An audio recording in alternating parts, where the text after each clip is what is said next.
Thank you for standing by and welcome to the conference call. At this time, all participants are in a listen-only mode. After the speaker's presentation, there will be a question and answer session.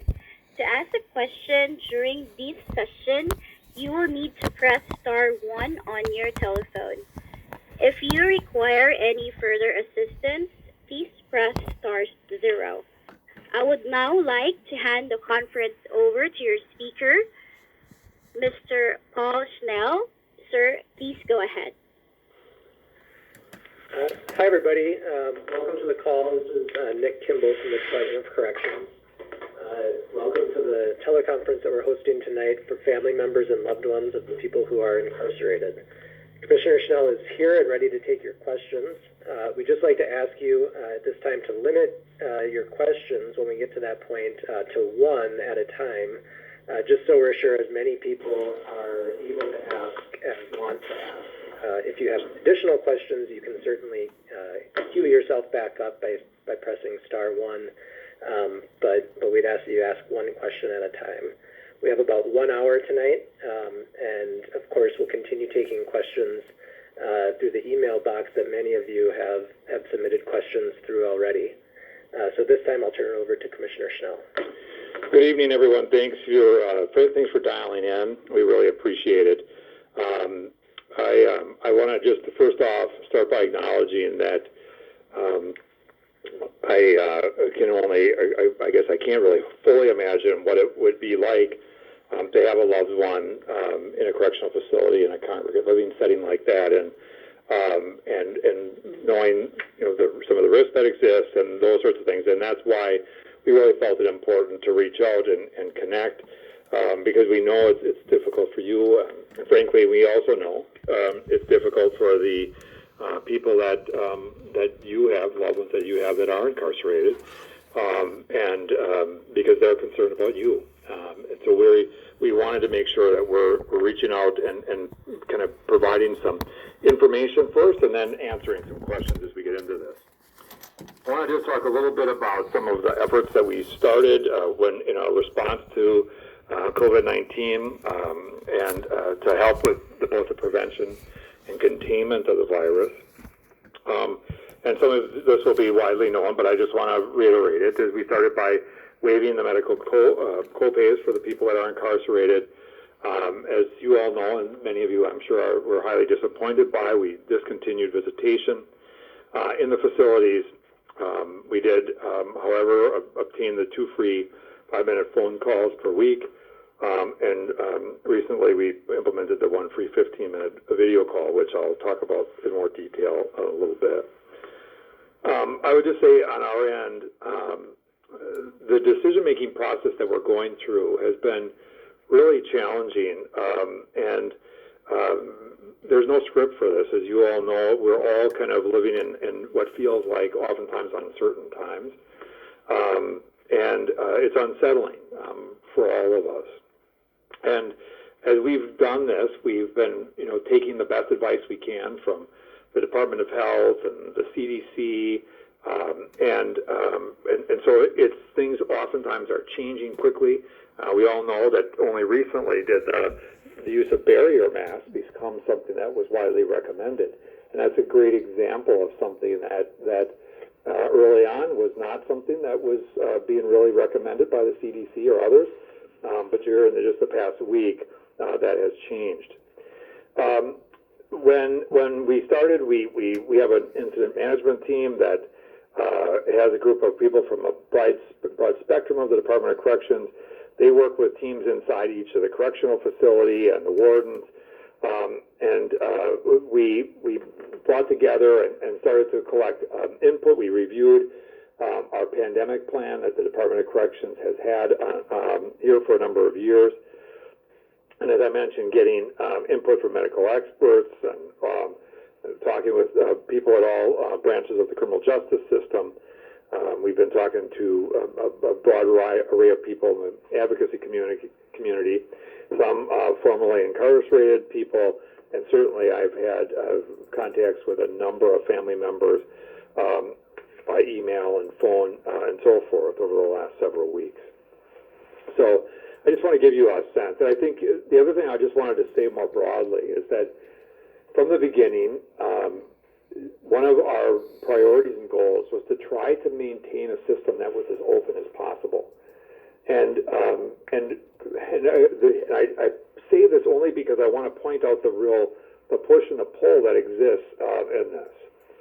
On the one hand, when we were talking to people who are incarcerated, certainly one of the things that we heard from people was that they really did not want us to go into straight up lockdown, knowing that this is likely a long-term proposition, as we all know.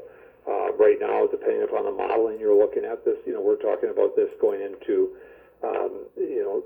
end of June, early July, depending upon the modeling. And so this is not something that's going to just be over with as soon as we get a couple of nice days in a row. And so we, on the one hand, really wanted to make sure that we were keeping the people inside engaged, doing the things we could to try and prevent spread and the introduction of the virus into the facilities. And yet, at the same time, we also know that as social distancing became the recommended strategy, we had to make some changes, and those things are now coming into effect. But they, too, have some consequences, which we'll talk about as we get into this. So I want to just take a couple of minutes here before we get into questions, because I know that's what most people dialed in for. I want to just say thank you for submitting some of the questions ahead of time through the email account that we've established. And for those who don't know, you can always email. It's DOC Community Info, all together, DOC Community Info at state.mn.us. And if you send an email there to raise any concerns or questions, those questions will be answered, and we will address those and convert them into a frequently asked questions page, which we have on our website, and resources for family members of those who are incarcerated. If you email but did not receive an auto response acknowledging your inquiry, we apologize for that confusion. We had some technical difficulties. We started out, and that auto reply will now include a link that goes directly onto the coronavirus page where our testing information is listed in the information for families. So that should help address that. I want to just take a minute to talk about early release. There has been a lot of conversation about this, and I know that we have received numerous emails from people about what's happening from an early release standpoint. We've received a lot of different questions asking what types of circumstances sentences people can have, and so I want to really address this. As we looked at this, we looked at our early release and using the existing release authority we have, and analyzed it through the lens of a couple of different perspectives. One is what this means to local communities and the ability for people who are coming out of prison to begin that process of reintegration back into the community, really in an environment that is pretty closed down, which can be challenging. Nonetheless, we believe that there is value in the reestablishment of relationships with family and so forth. We also looked at this through the lens of the healthcare system, because as you know, part of the modeling that's been done in the state, and part of the reason we're doing stay at home, is in part to slow the spread and really kind of minimize the impact of surge, which we know is going to likely happen in states really across the nation, much like we see in New York right now. But the longer we can go, and the more we can be prepared to address the medical needs of people who are negatively impacted by COVID, that becomes the priority.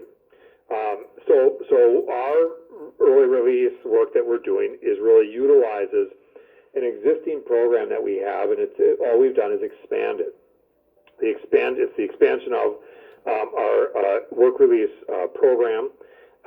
And the expansion really takes place by we went and are starting out with a look being at those who are in prison for nonviolent, which no person crime kinds of offenses, and have 90 days or less remaining on their sentence, and have a low to medium score on their MinStar, and have which is the risk assessment tool, and have an approved program, could be a half house or something, or a residence to go to. Those were really core and critical, along with the need to have access to a landline, internet access with a camera-capable device at a release address, and so people were allowed and can apply for this. We started out by looking at people who fell into that criteria, and obviously this will be a rolling process. The decision was made early on to not release people homeless. We know that housing becomes a major issue for many people coming out of prison, and we are looking at some program options related to that right now, with the goal of really being able to address the needs of those who may not have stable housing upon release. We're also looking at review of release violators. Again, those release violators that are within 90 days of release. We're also looking at some options around those who may have some treatment directives related to substance use disorders, and trying to engage some of those people with community-based treatment programs. And so staff are doing those reviews as we speak. We are also finalizing, and I had hoped to post today, but we had to do some tweaking based on some input we received of an application process for conditional medical release. Once that's finalized, and again, I say hopefully tomorrow, they were putting some of the final finishing touches on it, that will be made available online. It will also be distributed throughout the facilities, and people would be able to apply for conditional medical release. I would just say, as it relates to conditional medical release, just to give some clarification on conditional medical release.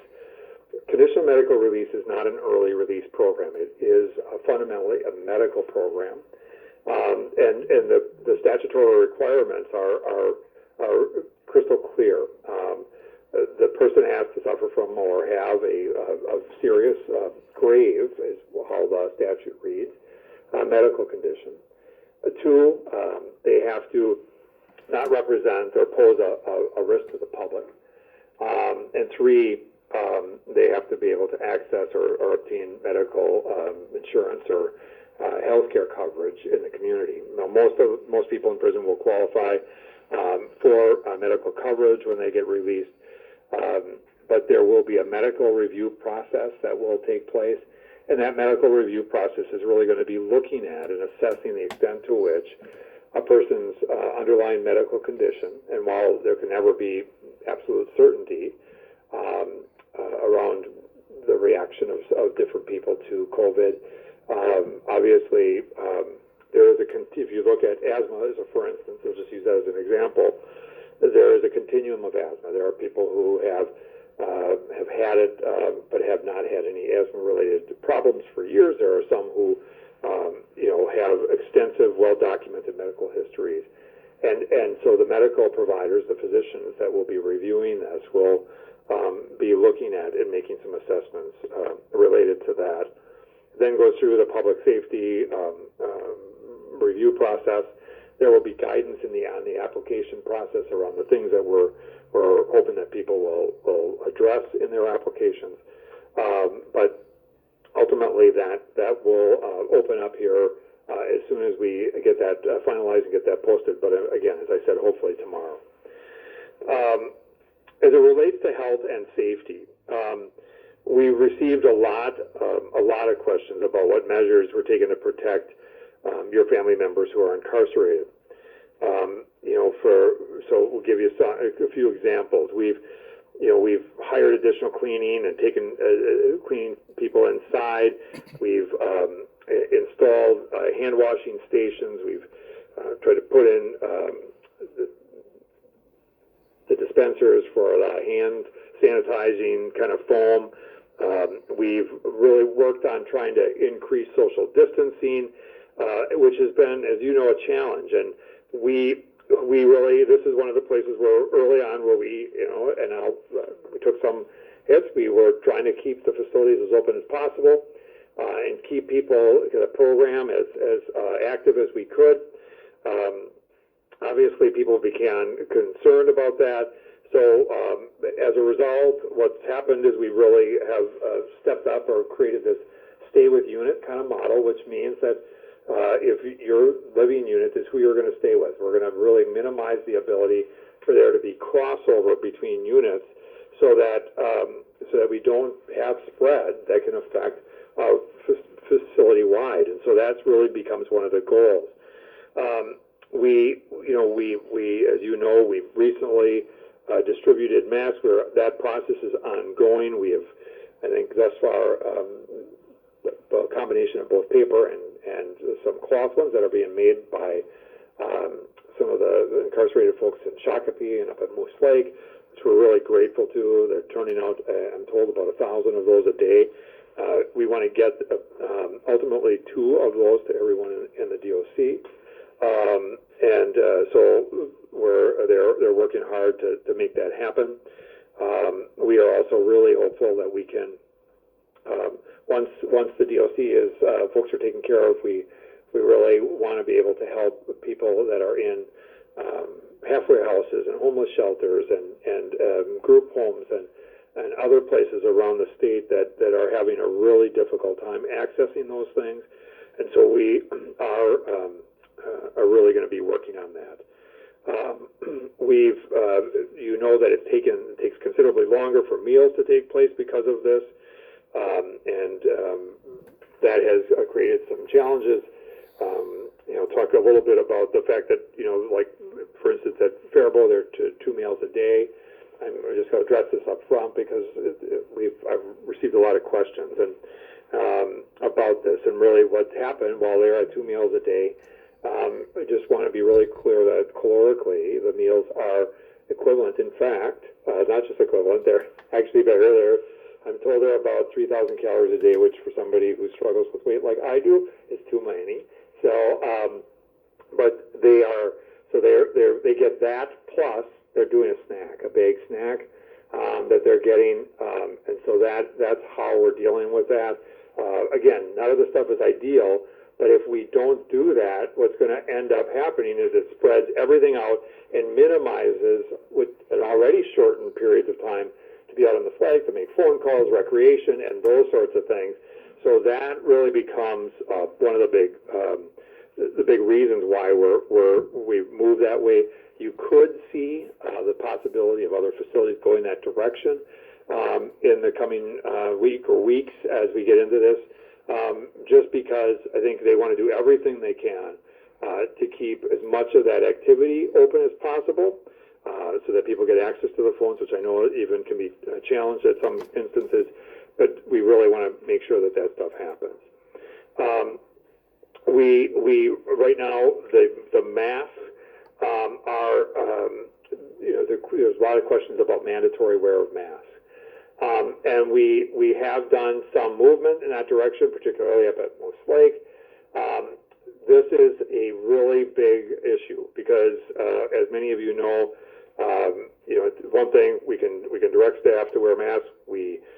The last thing I want to get into is huge power struggles with people who are incarcerated to say wear your mask or not, because I do not want to have discipline issues and all that kind of stuff.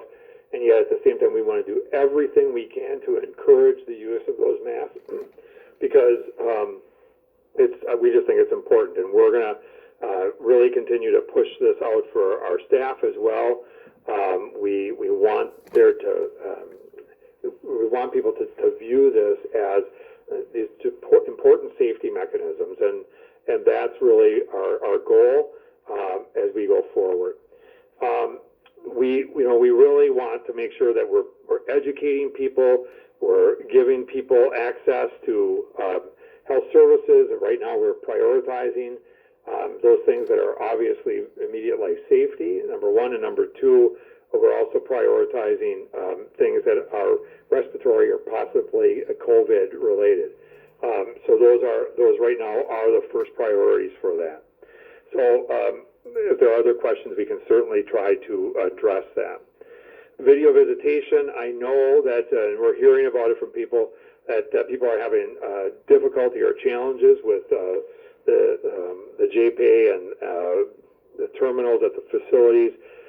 We have been in regular contact with JPay, and they've talked about issues with connectivity really around throughout all of the JPay users, and because depending upon the time of day, those networks are becoming overloaded.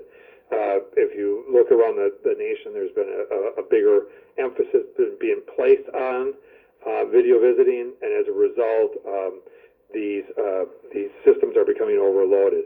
Additionally, sometimes if people are using dish networks or other networks that have a little bit lower upload speed, it's not as compatible with the video visiting, and that's been a problem for some people. So we are, and we've also had questions about people asking if we are reconsidering our visiting policy, and that is where certain people may not be able to have access to video visitation because of their underlying or committing offense. For example, somebody who may not be able to have contacts with minors or certain family members, and we're discussing and looking at that policy, but we're also focused on and have a responsibility to make sure that victimization kinds of issues don't re-arise, and we certainly also don't want to have people inside find themselves getting in trouble willfully or something just happening because somebody they're prohibited from contact with is at that site. So we're mindful of that. Right now, JPay is still the video visitation system we're using. Many of you know that we have developed the contract with GTL, which is being implemented. We had hoped that GTL would be live in all of the facilities by December, but because of COVID, that is likely going to be delayed a bit because all of the underlying infrastructure wiring is not cannot happen while we have the facilities in where they are. So we're not able to move that forward, which is unfortunate because I think we really think that there could have been some other options that tablet would have provided. Remember, GTL would provide a tablet to everyone who's incarcerated at no cost. The tablet itself would be a no-cost proposition, and but we're a ways out in terms of that happening.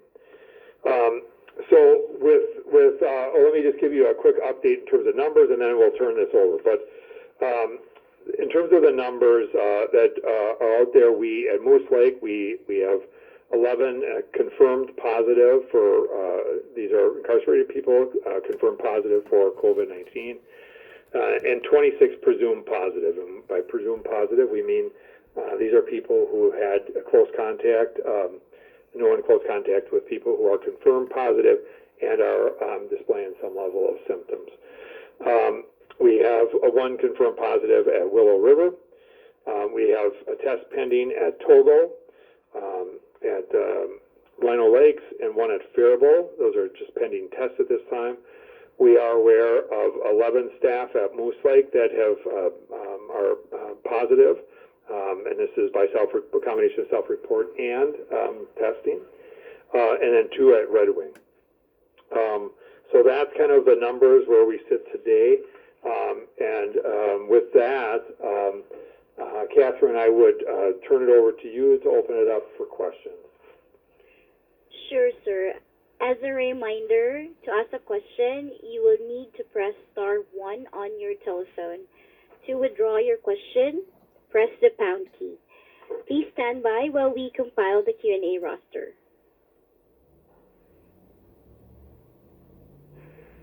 And Mr. Snell, your first question comes from the line of Amanda.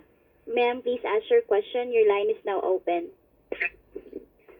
Good evening, Commissioner. Thank you very much for putting this together. It's been very helpful. I just was hoping that you could expand on, you were talking about early release, looking at work release, all of the criteria that goes into that. I wonder if you can speak to if you have inmates that meet all of the criteria, for example, a nonviolent crime, a low MIN score, an approved program, a safe and stable residence. However, they're not within that 90-day window. Is the sentence date going to be something that's continued to be looked at, or is it going to hold pretty firm on the 90 days that you've been working within? And then also, if you could just confirm, is that looking at a conditional release date time frame or the actual true sentence release date time frame when you say up to the 90 days? Okay, so we are starting at 90 days. This will be something we will continually look at. We know right now that on a rolling basis, and this is a plus or minus, but there are approximately 50 or so people that each month will come in within that 90 days or more. Now, again, as I said, there are some things that may create some challenges if somebody has a detain or a warrant from another state or another for another jurisdiction. That could be have an impact. If somebody has applied for interstate transfer, these are some of the things that can ultimately have an impact. But I think as this goes, we retain the option of looking at longer periods of time. But we are starting at 90 days. But I think what we really wanted to do was to begin this process, because again, this is while Minnesota has done a work release for decades, we are expanding it. We have to make sure we have staff to carry out the program and all the elements of it. So, but we will continue to look at this on a rolling basis, and if and when we expand, we will certainly let people know that. But we're going to be looking at eligibility as this goes forward and really looking at what some of the needs are. I think that, one of the reasons we're doing this is ultimately to grow capacity, because one of the biggest challenges that we can face is as we get people who test positive, and we knew, and I think it's pretty clear that over the course of time, most of us are going to be exposed to this virus in some way, shape, or form. But ultimately, the goal is to kind of spread that out and really to try and do the highest levels of protection with the people who are at the highest risk is obviously the goal. So I think as we look at this, we want to make sure that we have the ability to move people within the facilities for purposes of containment and quarantine to address spread. Now, I wouldn't say we're out of the woods by any stretch of the imagination at Moose Lake, but what we're seeing at least is a little bit of stabilization of, not that the numbers don't appear to be going up. Now, that doesn't mean we won't have more. It certainly could happen, but that's really where we're starting. And I would just say we are looking at 90 days to SRD. That's where our focus is at the present time, is 90 days to SRD. And as I said, is depending upon where we go, and we want to make sure that our wardens have the ability to move people around inside to ensure or minimize the risk of spread. That's really key and critical. So 90 is where we start, and we'll see what happens as we go forward. Thank you, sir. SRD, for those who may not know, supervised release date, probably most know, but it's whatever your supervised release date is what we'd be looking at. Next question.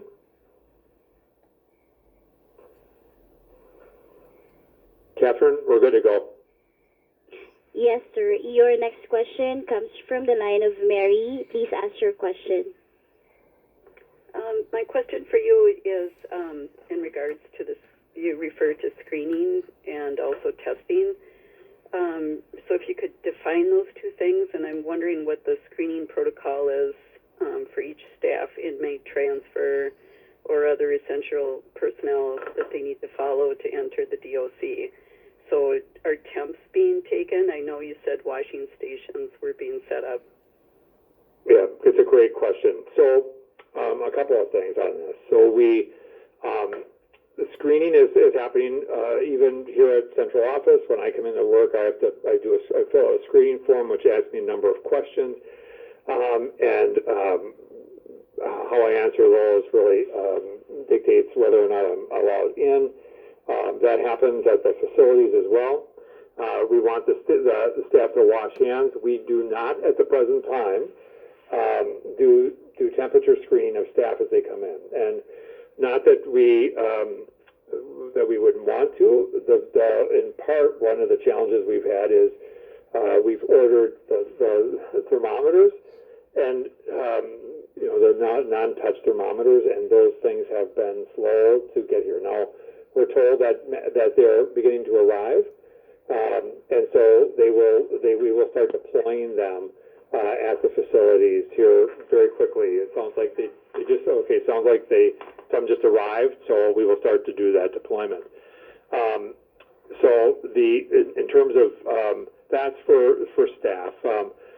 Testing wise, testing of staff is generally done on their own. If they have symptoms, we've told people do not come to work. We've asked them to make contact with their physicians. There's a growing number. Our personnel are essential, and so they would receive testing priority.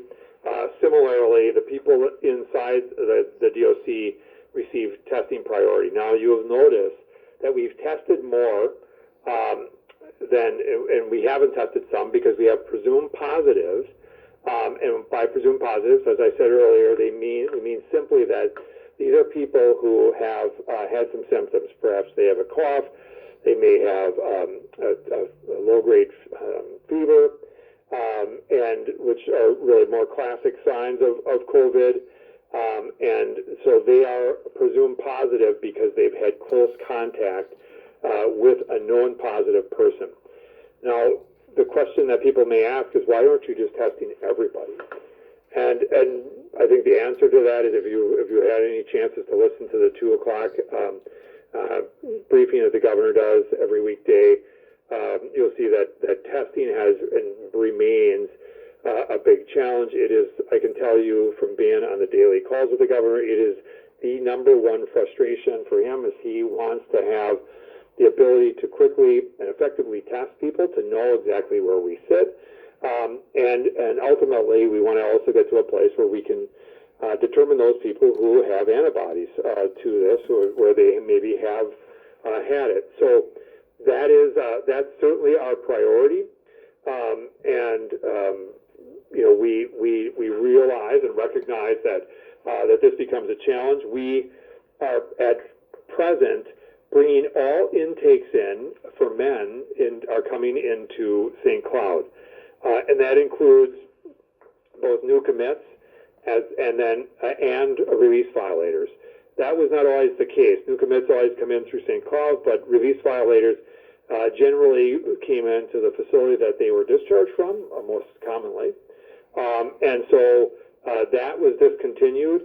Everybody comes in through St. Cloud. St. Cloud has done an incredible job of trying to manage a really challenging process of bringing new people in, beginning that intake assessment and medical screening for COVID, and then putting people into a quarantine to see if any type of symptoms emerge, and before they move people into more of a generalist type of population setting. Now, so the question then people have is, are you going to have to move people to different facilities eventually? And the answer to that is yes. St. Cloud has a limited ability to take new people in. And so as we get through quarantine, we're going to have to begin to move people out to the facilities. But because of the quarantine period, we believe we should be in a better position to do that without impacting the facilities, because they came from a known from a known environment where there was a quarantine. So we really made a significant efforts around this. I know that we've tried to minimize like volunteers coming in, which has been also a concern from the standpoint of lack of programming. But really, we wanted to try and make sure that we were doing everything we can to minimize risk. Will it ever be 100% no? As we all know, that people can come in and can have COVID-19 and be asymptomatic. There's high numbers of that, of people in that situation.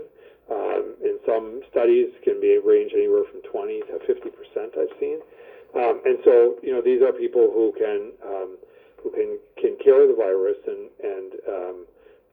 don't even know it, and yet are contagious. So these are some of the challenges that we face, but that gives you a little bit of a background in terms of the way we've thought about how we bring people in, and I think we'll continue to refine this as we go forward and get those thermometers. So the goal is to get the thermometers then and be able to test people at least with their temperatures.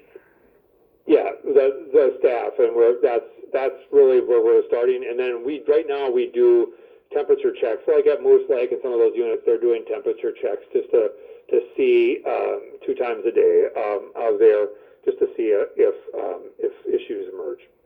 Okay. And the other thing too that I had heard was when people are showing symptoms, they're being actually put into quarantine, which is like a segregation. It doesn't seem really humane.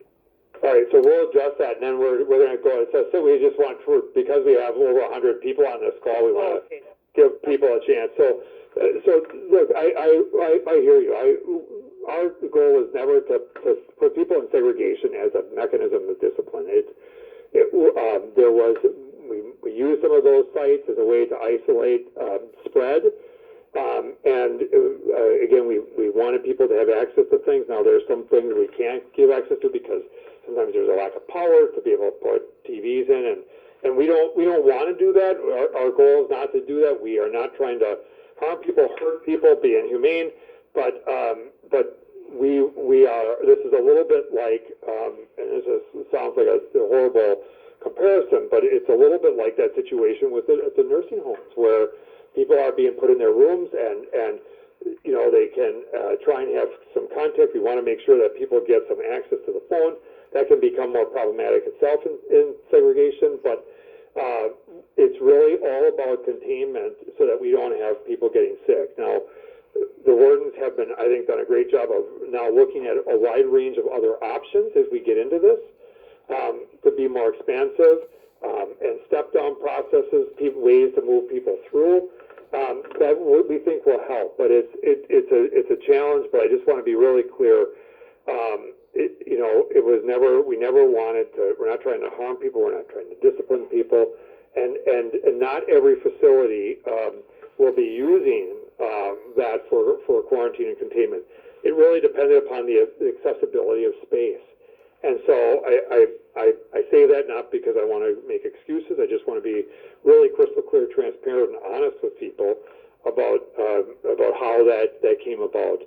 And we're committed to doing everything we can to minimize the use of that type of environment. We want to have people have access to as much as we can. That was our goal from day one.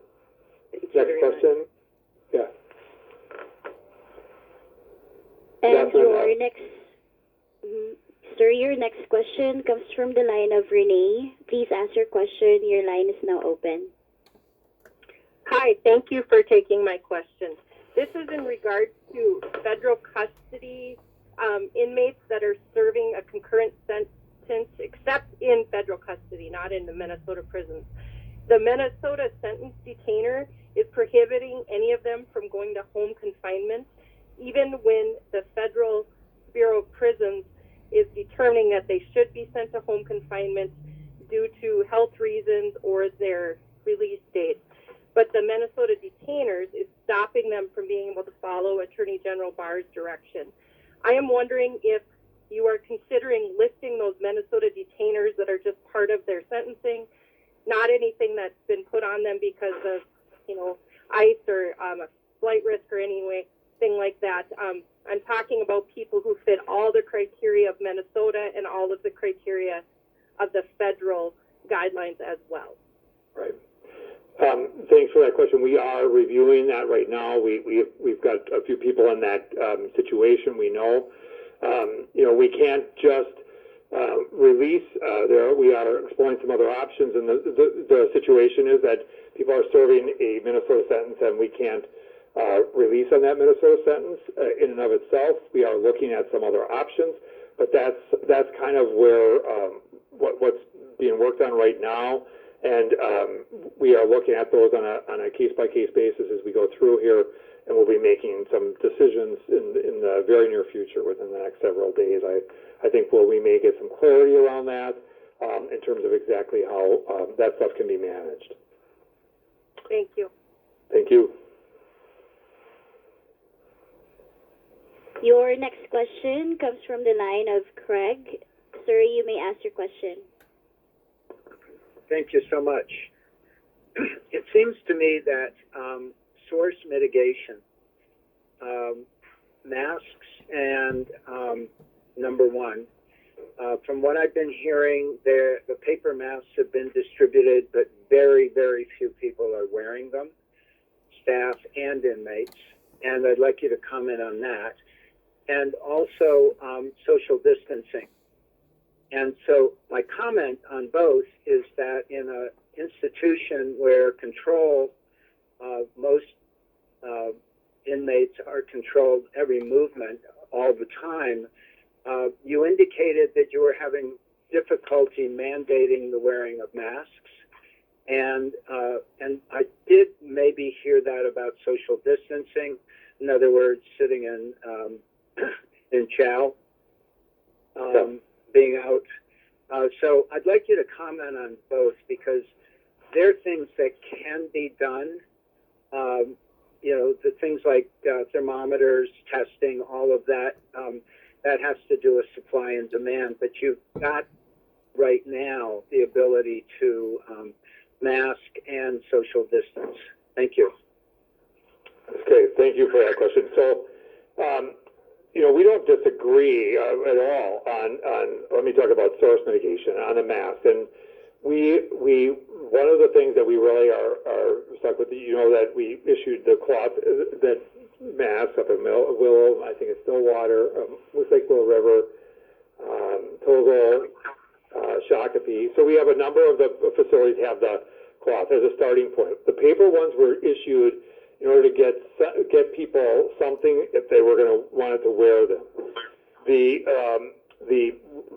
So that's where we started. As we get this rolled out and have the cloth mask in everybody's hand, because the paper ones just become, I think, a little bit more of a challenge for people in the sense that they can tear easy. And at least the cloth ones, people can wash them out at night with some soap and water. They can hang them. They can do whatever. We ultimately, as I said, want to get to the point where everybody has a couple of them, but to really to compel people to wear them. There are people we can do it, but the last thing I want to do is get into. I talked to some of my colleagues around the country, and with the population, there was people who said, I don't want to wear them.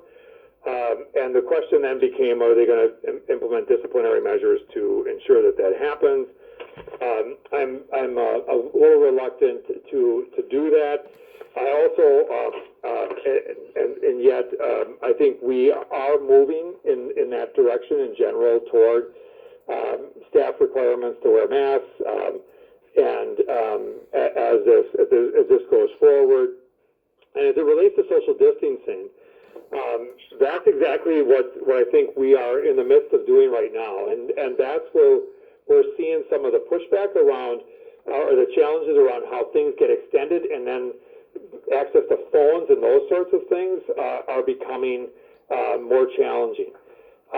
In talking to some of my colleagues around the country, some of the prisons have gone to nearly full lockdowns. I am not there. I just really feel like and believe that we have to try and keep as much space and openness for people, and at the same time attempt as much as possible to get that social distancing, which is why it's taking longer to do feedings, and so we've, cut classroom sizes down. We've just all these different types of things to try to do that.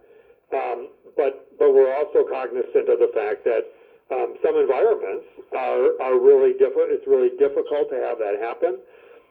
And yet we know that those are the things that are going to prolong and the risk of exposure for people, and minimize the curve in terms of people becoming infected with the virus. I guess this is exactly that rub of not wanting to become way more restrictive, which is actually would be the easiest thing to do, would be to lock people down and bring people out in very small numbers. But that is just, it's just not, I can't imagine it. I mean, I just can't imagine it. We want to do everything we can to avoid that. That is our goal. But at the same time, to try and minimize risk by reducing social distancing and then trying to address source mitigation with the barrier mask. It will become easier once everybody has a cloth mask distributed, and we're making progress toward that end. Okay, thank you. Next question.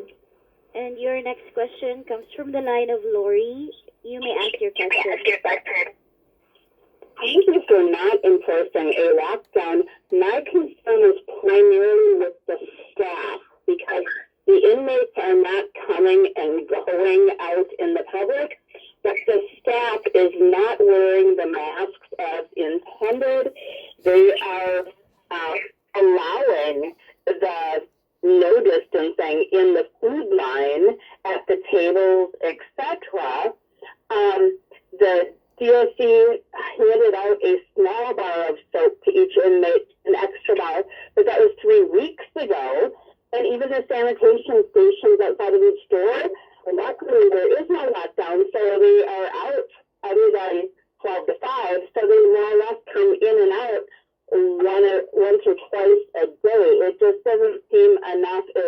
It seems like if the staff would follow the rules, we wouldn't have to worry about the infection getting into our facility. I'm specifically talking about Faribault, but I'm sure that this is happening at other facilities. So I'm wondering what can be put in place to make sure that the rules are followed by the staff more so than by the inmates.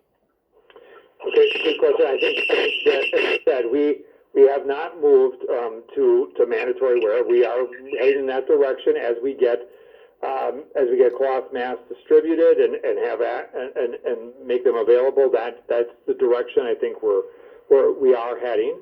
I would also just say though that despite the fact that the source mitigation and arguably the source of the virus would be people coming in and out, the staff. This is the case in hospitals. This is the case in nearly every type of congregate living setting. And I'm not using this as an excuse. I'm simply saying that absent having any type of human beings coming in or out, there is no way to control that. Number one. Number two is that once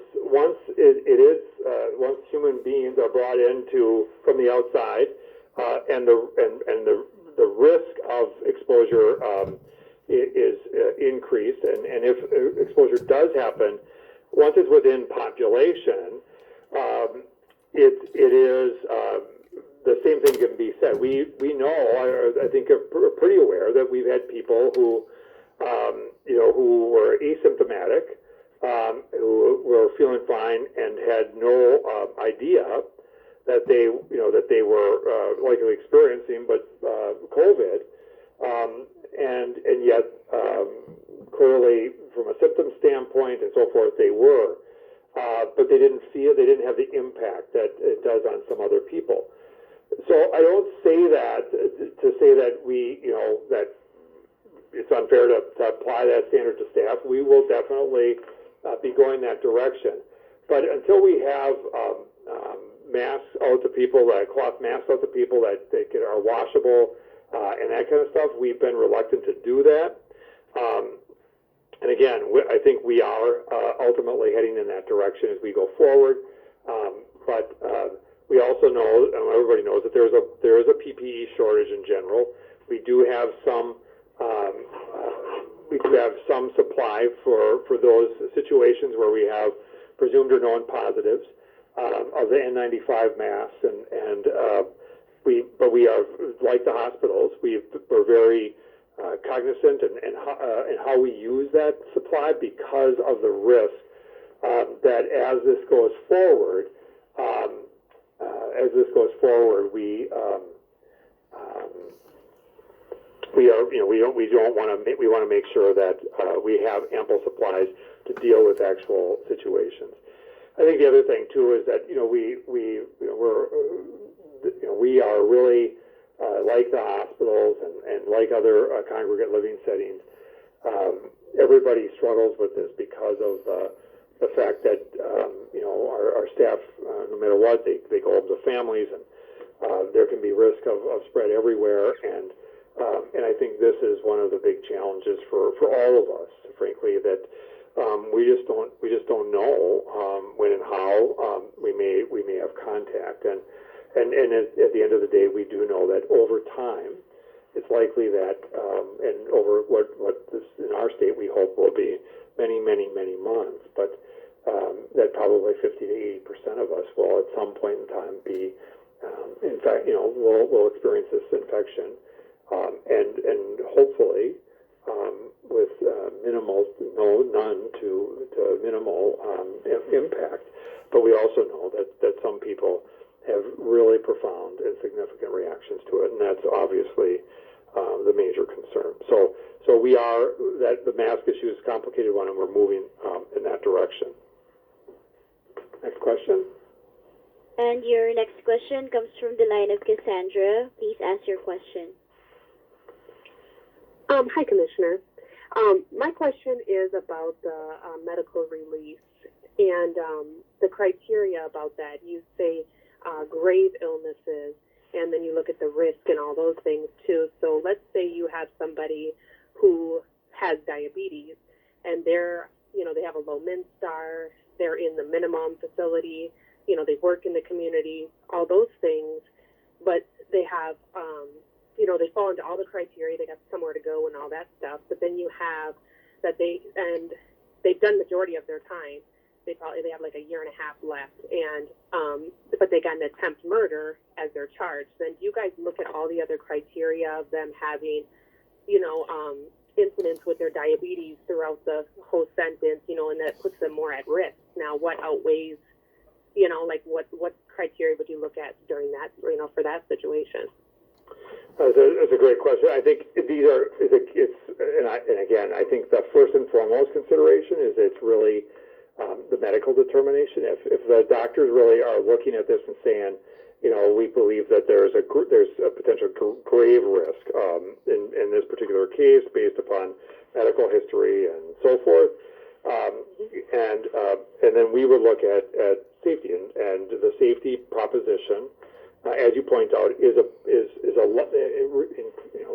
encompasses a broad array of questions. What type of programming people have done, where they're going to go, their plan. I mean, there's just a whole variety of things that get looked at relative to that. So I can't really answer the questions because each case will get individually looked at both medically and from a safety standpoint. But this is really about a medical review, and the physicians.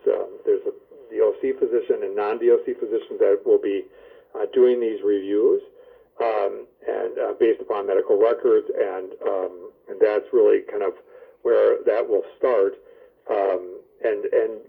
We do medical releases now, and generally speaking, conditional medical releases are done.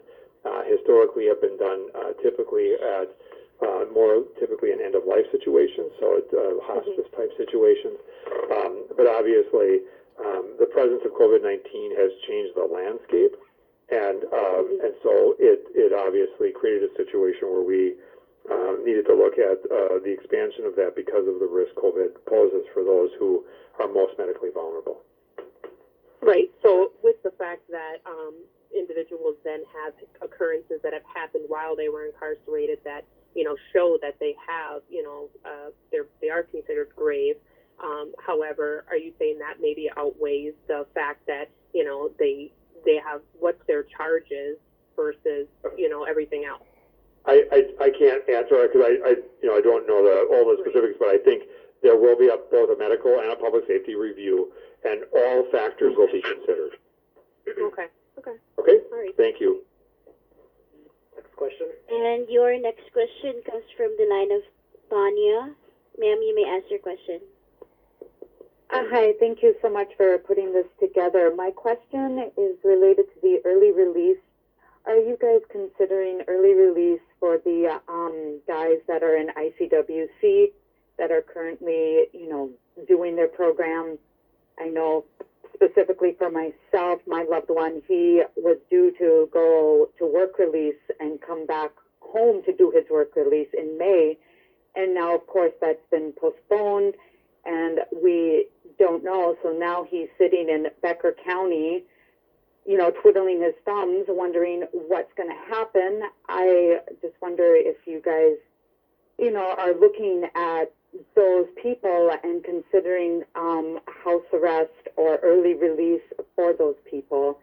And just a note to those people is Becker County is what I'm specifically talking about. They don't get, calls to home. And jail calls are way more expensive than being in the DOC system. There's no, visitations that we get for video visits and everything. So, we've been doing, family passes, being out in the community doing, like Celebrate Recovery and things like that. And now, we're unable to do any of that, let alone, get video visits or, any like 5-minute phone calls or anything. Yeah. So I'm just hoping that you guys are looking at those people and not forgetting about them because, they're currently not in a DOC facility. Yeah, and thank you for bringing that up. I appreciate that. I also it's helpful to hear you talk about the differences in terms of. I mean, it's hard enough to be in a DOC facility, but I think as you described, that's tough. We are looking at the the work release staff are reviewing all those cases of people who kind of got stuck in this weird place with the entry of COVID, who had been either approved or were in the pipeline for work release programming, and so they are going back and looking at those cases, and we'll find out more information about that, but because I can't speak to his particular case, but I know that there's a number of people that were approved for work release and were in the pipeline and planning to go, and for whatever reason, either because the county, the county they were going to, or the halfway house, was not going to take new people because of COVID and the concerns about spread, and then obviously just the whole issue of stay at home and the governor's order that really is being looked at, and so we that will be reviewed, and certainly they're not being forgotten about.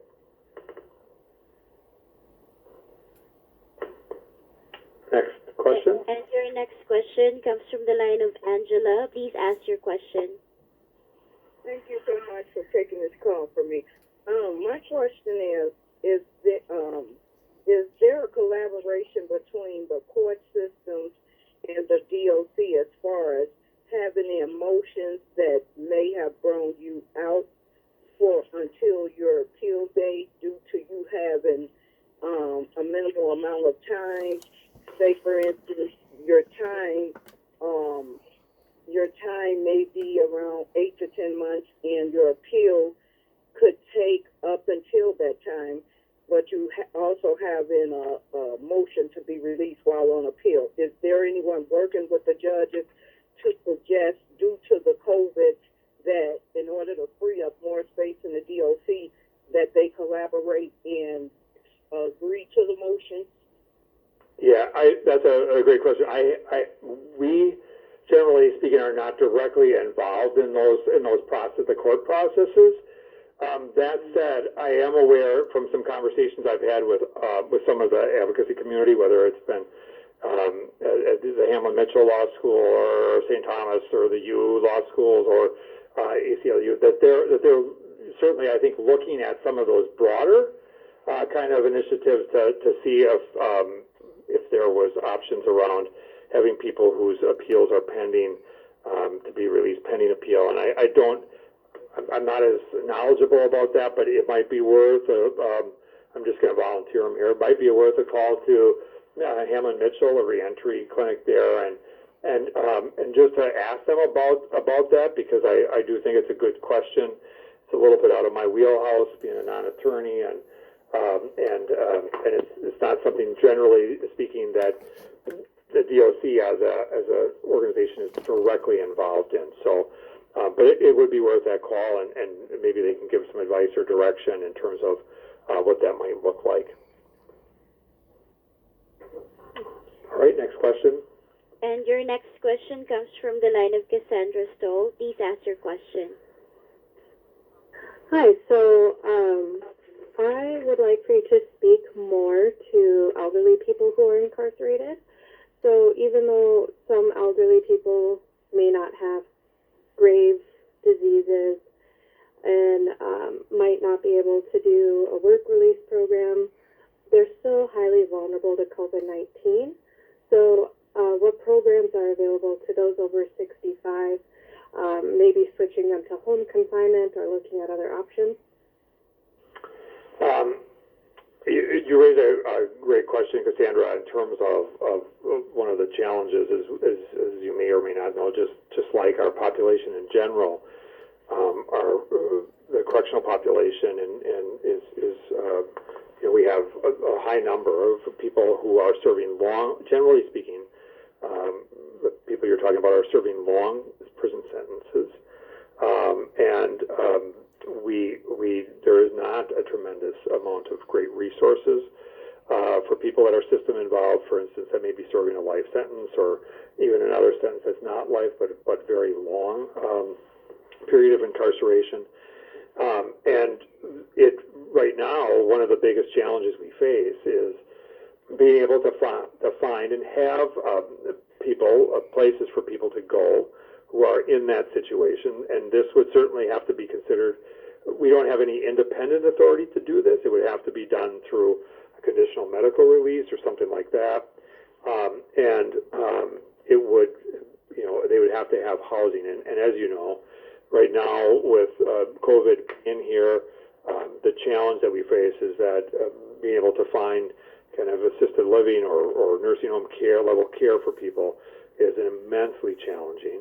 And so we are, it's an issue that we have been more and more aware of, that the DOC we've been working with the Minnesota Department of Human Services to just talk about this, because they run into some of the same challenges. And oftentimes these are people who don't have extensive or lengthy, really strong family contacts that remain, often, not always, but and so that can be really difficult to meet their needs and provide the care that they may require. And so it's something that we have to look at over the long haul. But in the short term, we would look at them and can only look at them through the lens of conditional medical release, and they would need to meet that criteria. It's time for about one more question. And one more question comes from the line of Lisa. Please ask your question. Okay, I believe that you guys answered already. It was in regards to the CIP. I know we talk about other areas in it, but the inmates that's in there on CIP is what I'm more in question about. Are the CIP technical violators being considered for release also?